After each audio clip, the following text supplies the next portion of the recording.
Right.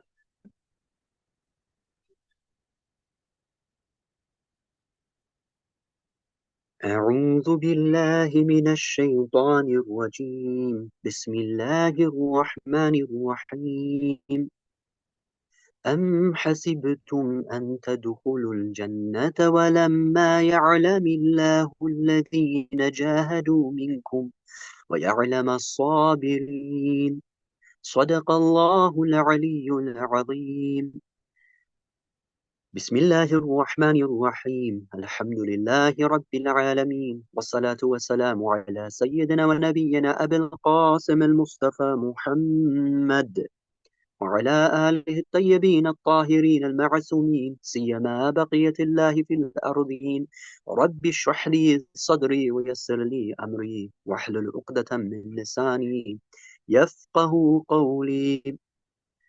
Brothers and sisters, Assalamu alaikum wa rahmatullahi wa barakatuh. As you can see, we've broken format. We're going to be doing something slightly different today, which I am super excited about. And that is a Ramadan read-along of Surah Kahf. Okay, but before we get to that, inshallah, I'd like to explain a little analogy with you. So we have this great teacher, and his name is Al-Qira'ati. You might have heard of him. He's one of the best teachers and scholars that we have right now in the Iranian world. This teacher, by the way, he's been reading lectures and appearing on television for the last 40 years. And everything that he says, he's famous for this. Everything that he pretty much says is new and fresh. So if you dig up his lectures or his TV appearances 40 years ago and compare them, you'll see that he's actually saying something new. Nothing is repeated pretty much. Okay. That I wanted to highlight that for you just to show you just how fresh and how new Islam is every time you dive into it. One day he had gone to a university where he was giving a lecture or some sort of workshop or whatever it was, and he recited this verse. They,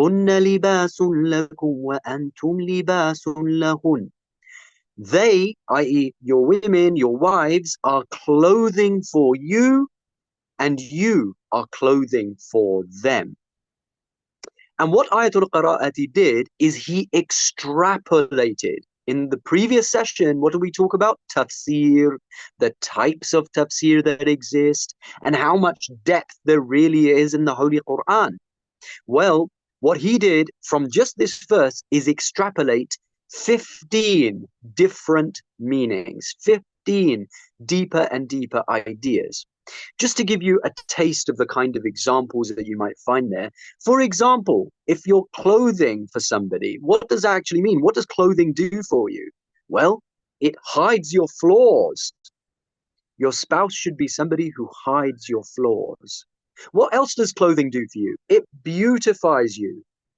Your spouse, your husband or your wife should be somebody who beautifies you. What else does clothing do for you? It keeps you warm. There's a warmth that should exist between a husband and a wife. What else does clothing do? Clothing is something that gives you a sense of reputation. You know, I'm a scholar, so I'm wearing these clothing. You might be a doctor. You're going to wear the uniform of a doctor. You might be a lawyer. You're going to wear a fancy-looking wig, perhaps. Whatever career that you're following or whatever your life's goal is, your clothing is going to reflect that. Well, your spouse should also reflect such ideas about you, and so on and so forth. He extrapolated 15 things from just this verse, and he thought to himself, I am good. 15 things. And he shared that with the university students. But then what he did is he told the university students, I want you to also extrapolate ideas from the Quran. And he thought 15 is a lot. They're not going to be able to top that. He walked away with 50 plus points that those university students themselves came up with. Subhanallah. Look at the depth behind the Quran and what it's actually telling you. And so a part of what you will consider to be tafsir is extrapolation. And inshallah, that is what you and I are going to do today. It's not just going to be me reciting, you listening. No, no, no, no, no. You guys, I want you to get a paper and a pen or use your phones or whatever devices that you have. And as we're reciting together, I want you to pick apart the verses, ask the appropriate questions, and make points that you yourself will arrive at. Okay, and this is an exercise, inshallah, that will help us to put together everything that we've discussed in the previous sessions about contemplation, what it actually means. This is one of the things that it means to extrapolate, to gain the meanings that are deeper and deeper the more you get into it, inshallah. At the end of the session, I want you to ask whatever questions you have about those verses. But not just that, not today. It's not going to be just you asking questions. I'm going to ask some brave volunteers to come forward and actually share their extrapolations with the group, inshallah. Hopefully, this will be a really good exercise to help us to understand how much you can gain from the Quran just through pure contemplation. Now, we're not going to recite the entire Surah Al-Kahf. We are going to go to verse 60. From verse 60, we are going to recite that beautiful section where Musa alayhi salam, the Prophet Musa, he has his interactions with Khidr. Okay, so that's verse 60 of Surah Kahf. If you could all turn to that. Now, before we start reciting, inshallah, what I'd like to remind you all of is the idea that the Ahlul Bayt alayhimus salam have taught us.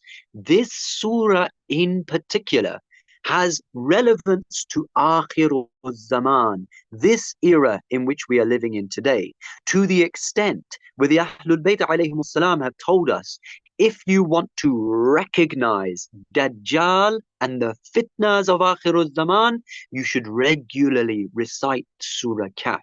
Indeed, dear brothers and sisters, there are secrets hidden inside this surah. This surah is like a massive riddle that will answer so many questions that you have. This dark era that we're living in, it's full of so much chaos that, for example, you'll see that some of the scholars that you have in your society are corrupt, they're bent, or they are not giving you that which you need. And you can feel it. All right, there's something very big missing. And what this does is it gives us a sense of hopelessness. If the scholars can't guide us, who's going to guide us? Another thing that you see in this Akhir al-Zaman is many of the good people have been killed. How many shuhada have we seen give their lives in the path of resistance? How many good youths have we lost? This again gives us a sense of hopelessness. And another thing that many of us might experience, especially those who are trying to serve the cause of Islam, which inshallah all of the youths out there in some way, shape or form are trying to do, is you feel a lack of appreciation. You're putting all this effort into serving the deen, and yet they're not understanding, right? So these are 3 points. They might not make sense right now, but as we start to recite,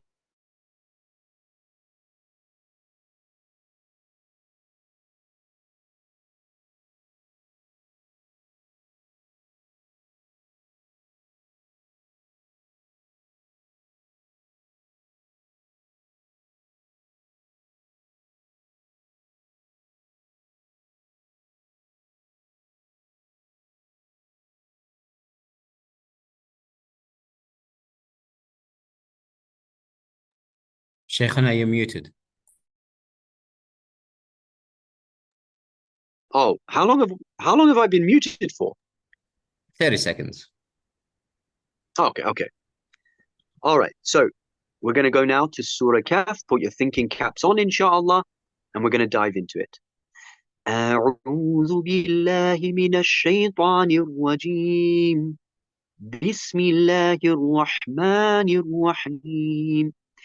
And mention when Moses said to his boy, his servant, I will not cease traveling until I reach the junction of the two seas or continue for a long period.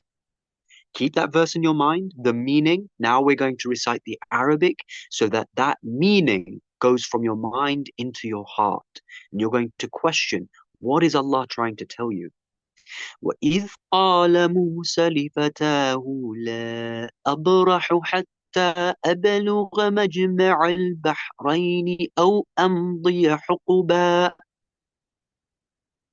And write down your points. Think about what he's saying. And I want to help you a little bit here, okay? The fact that Musa alayhi salam is saying, I am not going to stop until I reach that place, shows you that that place is very important. And those of you who are familiar with the story, you'll understand that Musa was going for a very special purpose. He was going to find his teacher, somebody, can you imagine, who knows more than the prophet and the imam of the time, i.e. Musa. He is searching for somebody. In other words, when you are on a quest for knowledge, you should go to the very ends of the earth if that's what it takes, and never stop until you reach your ambition and your dream and your goal. But again, add whatever points you derive from this, and I'm very excited to hear what you have to say. The next verse says, but when they reached the junction between them, they forgot their fish, and it took its course into the sea, slipping away. فلما بلغ مجمع بينهما نسيا حوتهما فاتخذ سبيله في البحر سربا. Okay, next verse. So when they had passed beyond it, Moses said to his boy, bring us our morning meal. We have certainly suffered in this a long journey, fatigue, we're tired. فلما جاوزا قال لفتاه آتنا غداءنا لقد لقينا من سفرنا هذا نصبا. Why is Allah mentioning a fish? And then why in the next verse is Musa alayhi salam saying that our journey is long and we're tired now? I want to give you a point. I'm sorry if one of you has already written this down and I'm stealing your point from you, but I want to also give you input as we go along. As you know, fish is full of protein. Maybe one of the scientific ideas, concepts, perhaps even miracles that these particular verses are telling you is that when you go on a journey and you're tired, one of the best things that you can eat is fish. But this starts to get even stranger. Look at what the next verse says. He said, did you see when we retired to the rock? Indeed, I forgot there the fish, and none made me forget except Shaitan, that I should mention it, and it took its course into the sea, amazingly. قال أرأيت إذ أوينا إلى الصخرة فإني نسيت الحوت وما أنسانيه إلا الشيطان أن أذكره واتخذ سبيله في البحر عجبا. Now, when you're reading these verses, you're going to think, why is Allah saying this? I mean, what does that have to do with anything? What does that have to do with Akhirul Zaman? Especially, remember how we said that there are certain verses which are firm, and some of them are muhkamat, and some of them are allegorical verses. I want to help you a little bit here, because there are certain parts which you're not going to understand unless you go to the tafsir, especially the tafsir of the Ahlul Bayt alayhim as-salam. First of all, Musa is asking for his fish.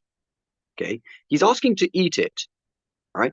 And the boy is saying, the fish came to life and it just swam into the water. And it amazed me. What is this referring to? If you go to the tafsirs of this verse, you will find that it may have something to do with the fountain of eternal youth. Just imagine that for a moment. There is a fountain on this planet Earth, which if you drink from it, you will live forever. Khidr alayhi salam may be one of those individuals who actually partook of that fountain of youth. And one of the ways that you can tell that it's the fountain of youth is if you put a dead fish into it, that fish will come back to life and swim away. I'm not telling you this just purely because it is amazing. And it certainly is amazing. Even the Quran itself is saying, Ajaba, it is amazing. I'm telling you this because there are certain clues and hints in this surah which, if you truly contemplate and search, how must you search? How Musa searched. Absolutely dig. Say, Allah subhanahu wa ta'ala, my Lord, I'm not going to stop until you give me those answers. When Allah sees that conviction in you, He Himself is going to reveal certain truths. Okay? And this is relating to one of the figures that is with Imam Zaman right now, Khidr alayhi salam. And it's actually telling you how he gained that eternal youth. One of the themes throughout Surah Kahf is this theme that there are different ways where you can actually extend your life. For example, the youths of the cave themselves, they went to sleep. And Allah woke them up 100 years later, put them back to sleep, and they're going to wake up, according to some of the ahadith, with Imam Zaman. Dhul Qarnayn, which is the other story in Surah Kahf, what happened? He was given two separate lives. He actually lived two separate personalities. He died. He lived, he died, and then he was raised again and lived and died again. Why is Surah Kahf telling you these things? Because there is a secret, dear brothers and sisters. I never believed in Dua Ahad, which I mentioned to you previously. Dua Ahad, if you recite it for 40 consecutive mornings, what happens? If you die before the Dhuhr of Imam Zaman, the hadith tell us that one who recites that dua, he will be raised with Imam Zaman. Okay, so there's the fountain of eternal youth. There's Dhul Qarnayn, who lived two separate lives. There's the youths of the cave, who Allah put to sleep. And then there's Dua Ahad. Allah is showing you that if you make yourself worthy by undertaking that journey, one way or another, if it's truly in your heart that you want to be with the Imam of your time, He's gonna make it happen for you. Okay, let's go to the next verse, verse 64. Moses said, that is what we were seeking. So they returned, following their footprints. قال ذلك ما كنا نبغ فارتدا على آثارهما قصصا. Remember, pay attention to every word, because every word of the Holy Quran has special significance. And they found a servant from among our servants. It doesn't mention his name, but in brackets, Al-Khidr, to whom we had given mercy from us, and had taught him from us a certain knowledge. فَوَجَدَا عَبْدًا مِّنْ عِبَادِنَا آتَيْنَاهُ رَحْمَةً مِّنْ عِنْدِنَا وَعَلَّمْنَاهُ مِنْ لَدُنَّا عِلْمًا. Extrapolate from here. Allah's actually telling you that it's a mercy from Allah if you get taught something of knowledge. The next verse, Moses said to him, may I follow you on the condition that you teach me from what you have been taught of sound judgment? قال له موسى هل أتبعك على أن تعلمني مما علمت رشدا. He said, you won't have patience with what I have to teach. قال إنك لن تستطيع معي صبرا. I'm reciting it a little bit slowly so you have that time to reflect over it and write down your points, inshallah. You're not going to have patience with what I have to teach. Why is Allah telling us this? How does that help us? What is that telling us about Akhir al-Zaman? How does it relate? And how can you have patience for what you do not encompass in knowledge?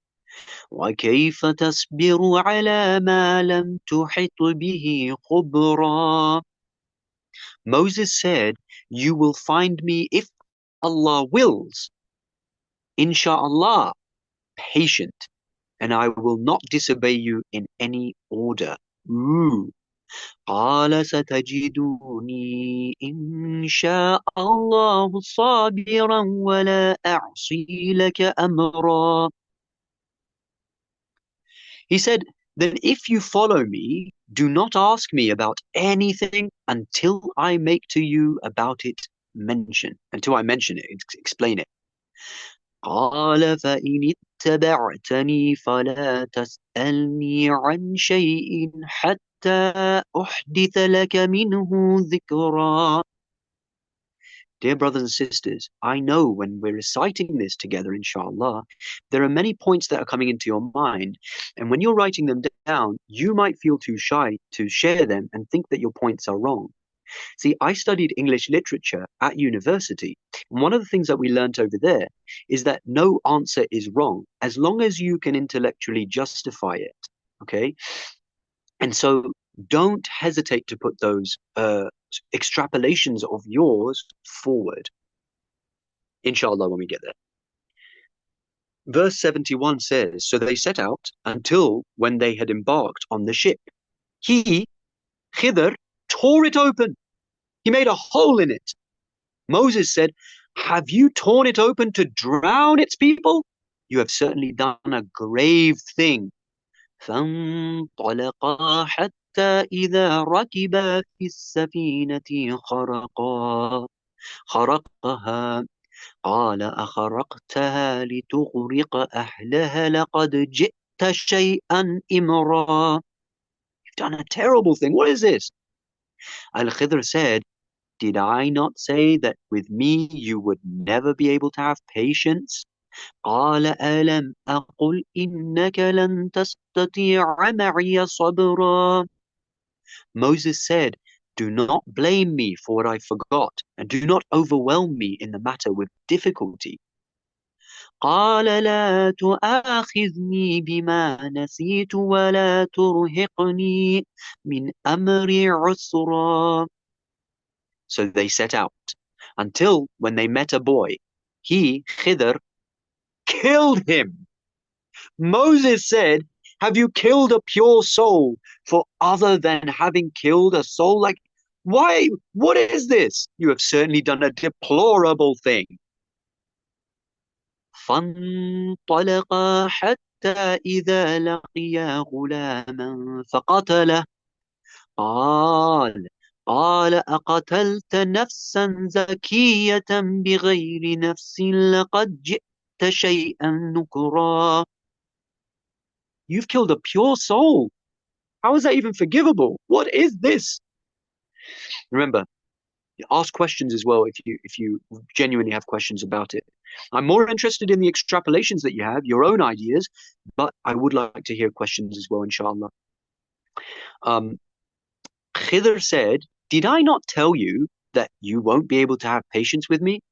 قال ألم أقل لك إنك لن تستطيع معي صبرا. Moses said, if I ask you about anything after this, then do not keep me as a companion. You have obtained from me an excuse. قال إن سألتك عن شيء بعدها فلا تصاحبني قد بلغت من لدني عذرا. I just want to insert a hadith about this. The Holy Prophet Muhammad sallallahu alaihi wasallam said that my brother Musa, if he had had the patience not to question Al-Khidr and just follow his lead, he would have learnt all the secrets of the universe. right? But Musa, you have to understand the prophets had personalities. One thing that we always get wrong is that the prophets and imams, because they were ma'asum, that means that they didn't have individual personalities. No, they certainly did. One trait which makes Musa alayhi salam beloved to us is that he would ask a lot of questions. This is one of the reasons, perhaps, why he is known as Kalimullah, the one who spoke with Allah. It's not because other prophets never spoke to Allah, but rather because of the way that he would speak to Allah. He would have constant conversations. He would ask questions, almost like a very curious child. Allah loves this trait in the believers. All right. Then the verse 77, it says, so they set out again until when they came to the people of the town, they asked its people for food, but they refused to offer them hospitality. Remember, visualize the Quran. These are two holy personalities, the Prophet of the time and Khidr. And yet these people were like, we're not going to give you food. We're not going to give you shelter. Who are you people? Treating them like beggars. God forbid. Astaghfirullah. And they found therein a wall about to collapse. So he, Al-Khidr, restored it. Moses said, why didn't you ask them for a payment? Why are we fixing this wall for free? It makes no sense at all. Let's recite the Arabic, okay? And we'll go back to something that I personally extrapolate from this. فانطلقا حتى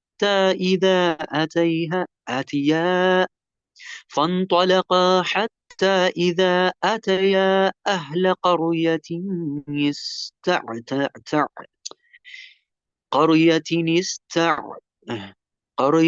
استطعما أهلها فأبوا أن يضيفوهما فوجدا فيها جدارا يريد أن ينقضوا فأقامه قال لو شئت لاتخذت عليه أجرا. Okay, so you'll want to be writing down the verse number and then, your extrapolations beside it. I have a really bad feeling that you guys are not writing anything or nothing's going to click for you, especially considering the fact that some of you have just gone through iftar time and you're feeling like lethargic kung fu pandas. But give it your best shot anyway, inshallah. But about this, one of my personal extrapolations is this, that often when you do a good deed, you're expecting something in return, okay? But sometimes people will not appreciate what you're doing for the cause, all right? So what happens is, it will always occur to you, why am I not charging for this, right? When you're building up that wall, okay? And this is a valid question. Even the Prophet Musa alayhi salam asked it. But Khidr alayhi salam had a greater and deeper wisdom behind why certain things need to be done, even with great energy and effort. As I said, if you're visualizing this, it will make much more sense for why Musa asked this. You have to visualize Musa and Khidr covered in sweat, tired. On top of it, that community has not given them any food to eat or hospitality. And Khidr is telling him to build this wall. After he's laid the last brick, he's obviously going to be like, oh, what? Why didn't we at least ask for a wage for that? I mean, what was the point of this? Why are we helping these people by building their wall, which they should be fixing themselves anyway? Al-Khidr says at this point, verse 78, this is a parting between me and you. I will now inform you of the interpretation of that about which you could not have patience. قال هذا فراق بيني وبينك سأنبئك بتأويل ما لم تستطع عليه صبرا.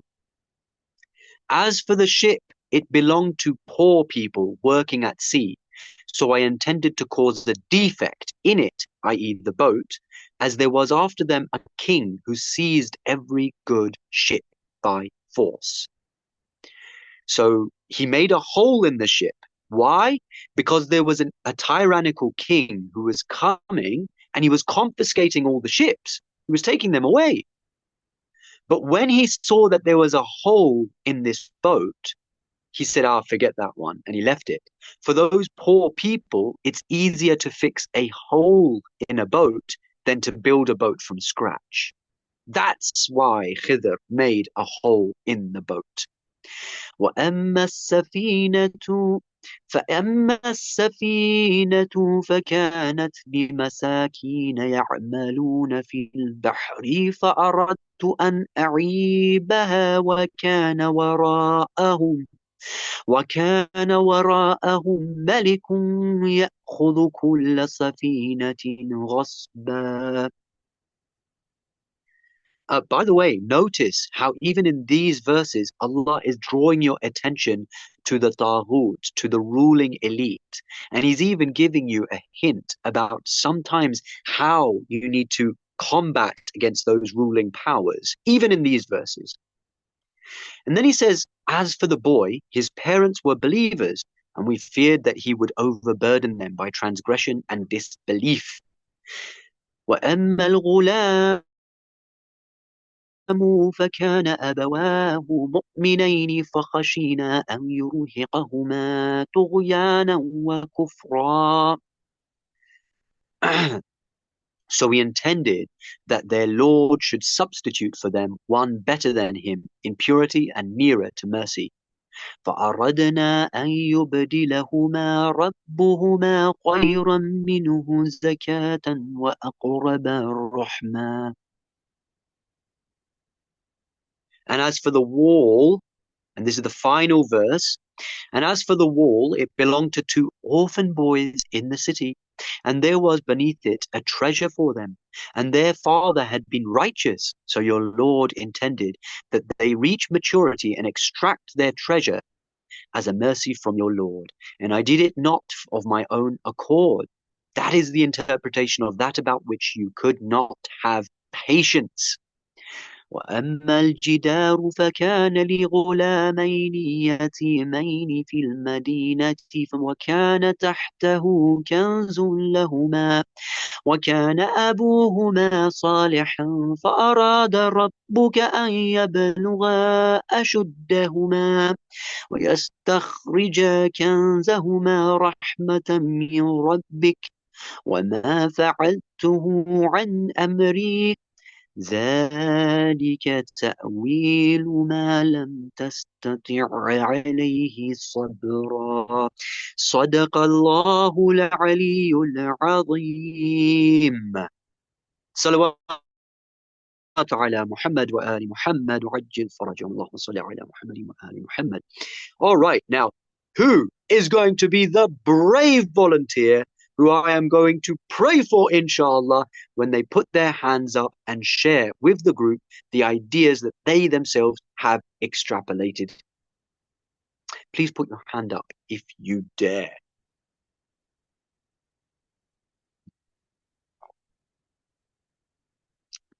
Sister Fatima Hatab, if we could unlock her microphone.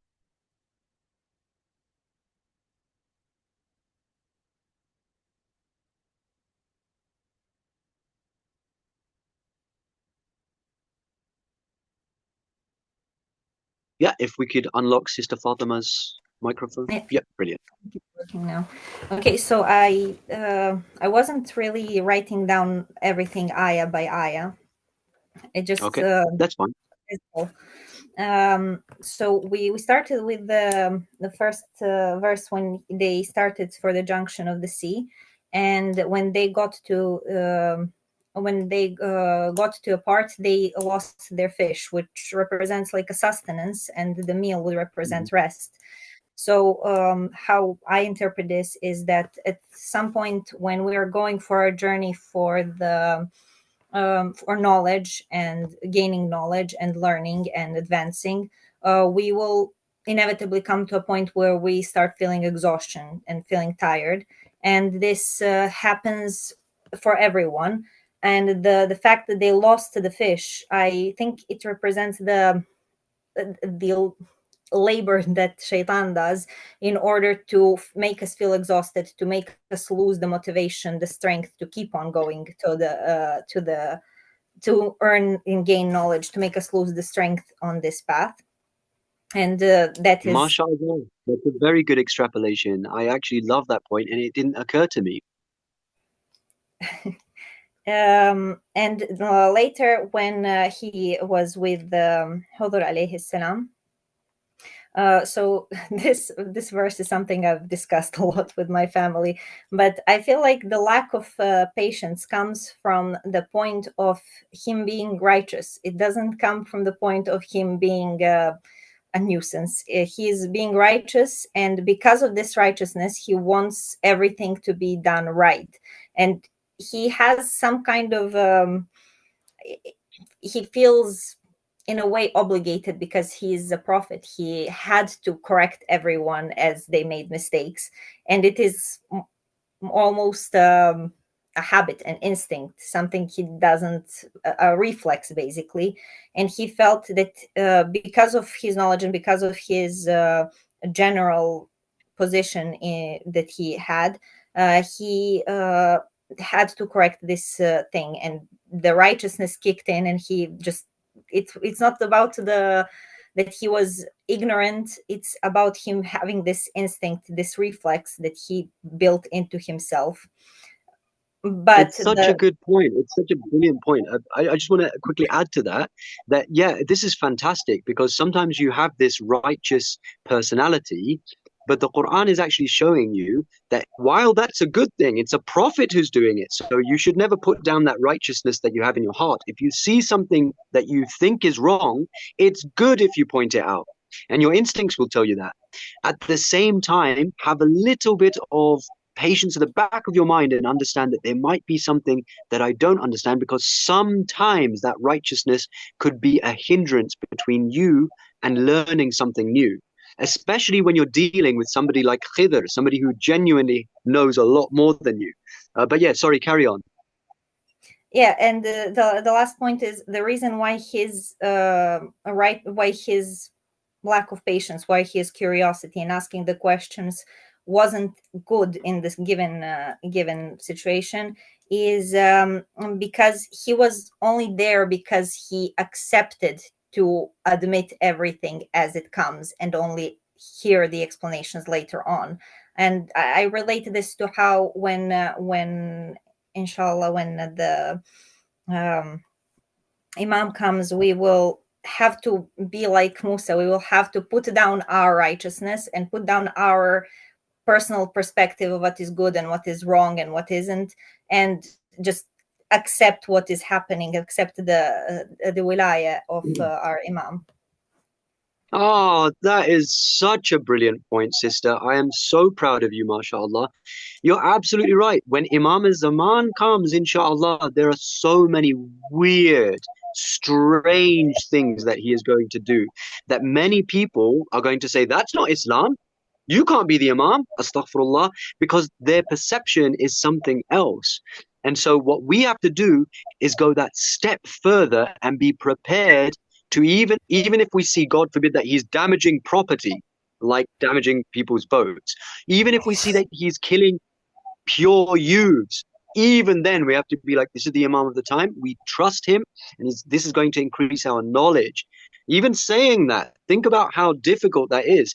But these verses, you're quite right, they're talking about Akhir al-Zaman. They're preparing you for Imam Mahdi alayhi salam and the strange things that you're going to see. And furthermore, there might be strange efforts that he tells us to do. Many of us are praying, Ajil farajum, come ya Imam. But then when he comes, it may be that the efforts we have to put in for serving Imam Zaman is like building that wall. And we're going to think to ourselves, why are we doing this when we've lost our fish already, and now we've been traveling all this time, we've damaging boats, killing these youths, and now we're having to build this proverbial wall? Oh, absolutely brilliant point, sister. Thank you so much for sharing. I've definitely benefited from that, and I'm sure that others have too. For Sister Fatima Hatab, if we can all recite a salawat ala Muhammad wa ali Muhammad for her and her family members, inshallah. Allahumma salli ala Muhammadin wa ali Muhammad. If we could unlock brother or sister Ak A.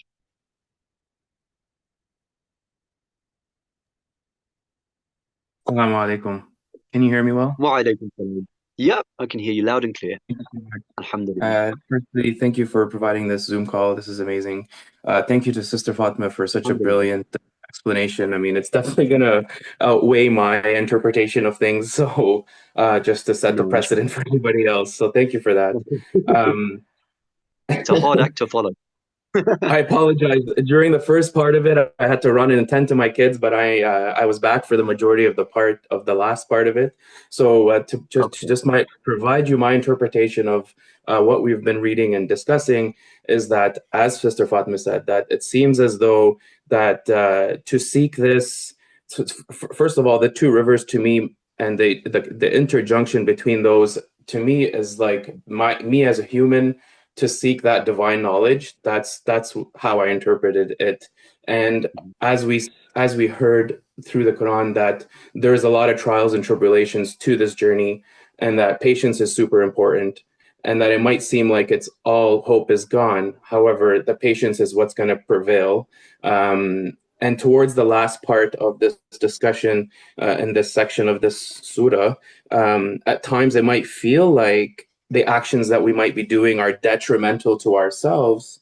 And Hmm. this explanation that you have provided with the boat and the hole in the boat or killing the youth perhaps is necessary in order to achieve something later that we might not be rewarded for at this time, at this point in time. So that was my interpretation of that.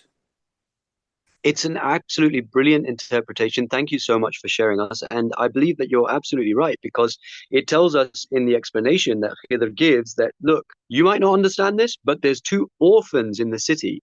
They are actually going to inherit the treasure that's behind that wall, right? And so it's showing you that while your generation, your community, your people might not understand, there's others who will benefit from it. Thank you very much for sharing your points with us. If we can all recite a loud salawat for brother Ak A and for his children and for his family, inshallah. Allahumma salli ala Muhammadin wa ali Muhammad wa ajil farajahum. Thank you very much for sharing.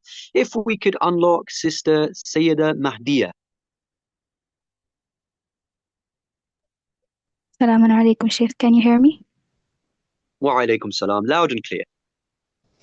Okay, so from Alhamdulillah. ayat number 60, I interpreted that they are talking about two seas or rivers which are like meeting each other. So from that, I understood that maybe they're talking about two worlds, because rivers or seas, whichever they're talking about, they have like a whole world inside them, and like so many kind of life inside them. So, because I'm reading Brilliant. the book of Ayatollah Qazi, so I kind of related it to there, that he moved from, he went from a world that's which is moving, like for the materialistic things, towards the world which is moving towards the spirituality, which is Najaf. So Hazrat Musa went to a place which was like the intersection of two moving worlds, like the two MashaAllah. rivers which are getting talked, like which are being talked about. So that's my point. Thank you so much for sharing. I think sometimes, mashallah, really good extrapolation. Sometimes we do forget that these are real places. You can actually go and find these places, that place where he's gone. I mean, we need to identify, look at a world map sometimes with the contemplation of the Quran in the back of your mind and just try to identify the meeting of the two rivers. Why is Allah telling us that? It's a place where two rivers meet or two seas meet. Doesn't, I mean, let's ask this question. Doesn't Bahrain mean the two seas? Maybe it has something to do with that, right? Um, so yeah, I mean, great extrapolation. If we can all recite a salawat ala Muhammad wa ali Muhammad for Sister Sayyida Mahdiya and her family, inshallah, and we'll unlock Brother Yasin. Allahumma salli ala Muhammad wa ali Muhammad wa ajil farajahum. Assalamualaikum. Can y'all hear me? Wa alaykum salam. Yep. Little bit All muffled, right, but so I've got a bunch of disorganized points, to be honest. I'll try to get through them. Okay, so the first one is from the Are you a first doctor? verse. Sorry, can you hear me? I said, are you a doctor or an engineer or something? Nope, not yet. Because you said they're really organized. All right, inshallah. All right. Yeah, go No, ahead. they're very disorganized. Yeah, sorry. Right.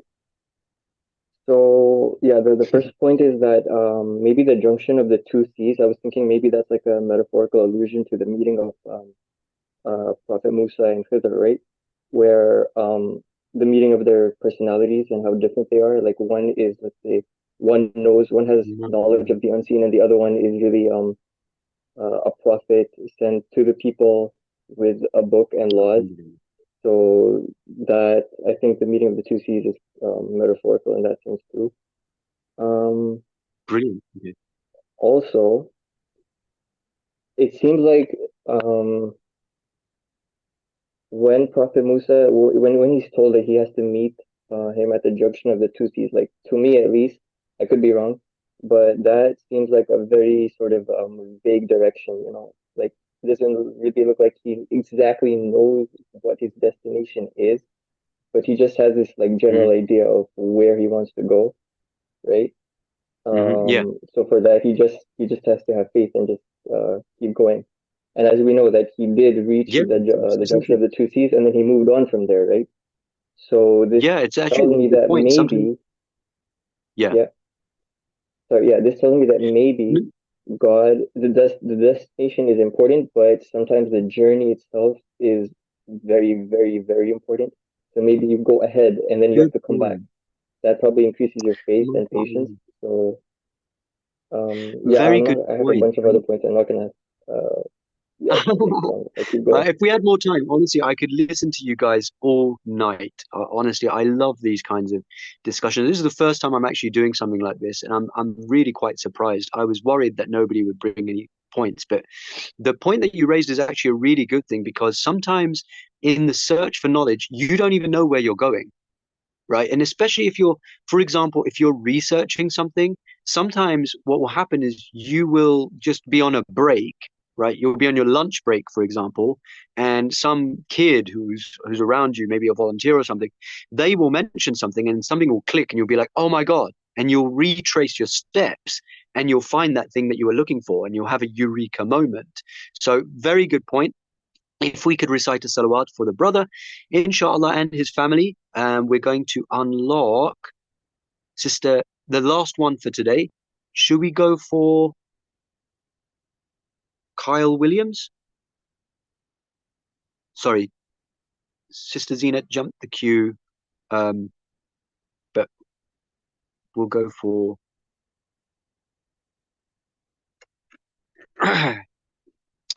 Okay, so let's go for Sister Zena then, because she's on top, and then we'll go for the next one after that. And unfortunately, we're way out of time. I hope Sayed doesn't mind. Assalamu alaikum. Wa alaikum So, salam. so thank you, sister. Like things, I would like to say, like Sister Fatima, that she says so many things that really like it, and the other people Mhm. that say so many good stuff. So we talk about patience. So in nowadays we need lots of patience because it's been like 1,200 years that we don't have Imam Zaman, and then some people say that it's been a long time. When is he coming? Like we have lots of people like enemy of Islam or people who are Muslims. They just leave Islam for just saying why he's not coming. And then we have the story of Prophet Nuh alayhi salam, that the time that he was warning people about the flood and people not listening to him.